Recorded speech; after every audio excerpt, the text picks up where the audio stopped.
Hi everyone. ಇವತ್ತು ಬಾಳೆ ಹೂವಿನ ಪಲ್ಯ ಹೇಗೆ ಮಾಡೋದು, ಅದರಿಂದ ಏನೇನು ಉಪಯೋಗ ಇದೆ, ದೇಹಕ್ಕೆ ಯಾವ ಥರ ಉಪಯೋಗವನ್ನು ಕೊಡುತ್ತದೆ ಅಂತ ನೋಡೋಣ. ಮೊದಲಿಗೆ ಇದು ಮೂತ್ರದ ಸಮಸ್ಯೆ ಇರೋರು ಈ ಬಾಳೆ ಹೂವಿನ ಪಲ್ಯವನ್ನು ನಿಯಮಿತವಾಗಿ ಸೇವಿಸಿದರೆ ದೇಹದಲ್ಲಿನ ವಿಷ ಪದಾರ್ಥಗಳನ್ನು ಹೊರಹಾಕಲು ಇದು ಸಹಾಯ ಮಾಡುತ್ತೆ. ಮತ್ತು ಕಿಡ್ನಿ ಸ್ಟೋನ್ ಆಗಿದೆ ಅಂತಂದರೆ ಈ ಪಲ್ಯವನ್ನು ಮಾಡಿ ತಿನ್ನೋದ್ರಿಂದ ಕಿಡ್ನಿ ಸ್ಟೋನ್ ಕರಗುತ್ತೆ ಮತ್ತು ಜೀರ್ಣಕ್ರಿಯೆ ಕೂಡ ಚೆನ್ನಾಗಿ ಆಗುತ್ತೆ. ಫೈಬರ್ ಹೆಚ್ಚು ಇರೋದರಿಂದ ಹೊಟ್ಟೆ ಶುದ್ಧವಾಗಿ ಇಡಲು ಸಹಾಯ ಮಾಡುತ್ತೆ, ಗಟ್ ಪ್ರಾಬ್ಲಮ್ನ ಕಡಿಮೆ ಮಾಡುತ್ತೆ. ಇನ್ನು ಹೆಚ್ಚಾಗಿ ದಪ್ಪ ಇದ್ದೀವಿ ಅನ್ನೋರು ತೂಕ ಕಡಿಮೆ ಮಾಡಿಕೊಳ್ಳಲು ನಿಯಮಿತವಾಗಿ ವಾರಕ್ಕೆ 2 ಬಾರಿ ಸೇವಿಸೋದ್ರಿಂದ ತೂಕ ಕೂಡ ಕಡಿಮೆ ಆಗುತ್ತೆ.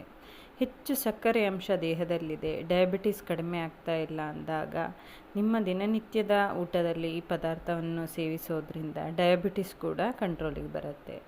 ಮತ್ತು ಅಸಿಡಿಟಿ ಇದೆ, ಗ್ಯಾಸ್ಟ್ರಿಕ್ ಜಾಸ್ತಿ ಆಗ್ತಿದೆ ಅನ್ನೋರು ಈ ಬಾಳೆ ಹೂವಿನ ಪಲ್ಯವನ್ನು ಸೇವಿಸೋದ್ರಿಂದ ನಿಮ್ಮ ದೇಹದಲ್ಲಿನ ಅಸಿಡಿಟಿ ಪ್ರಾಬ್ಲಮ್ ಕೂಡ ಕಡಿಮೆ ಆಗುತ್ತೆ. Thank you for watching my channel. Subscribe for more videos. Thank you. Love you all. Bye bye.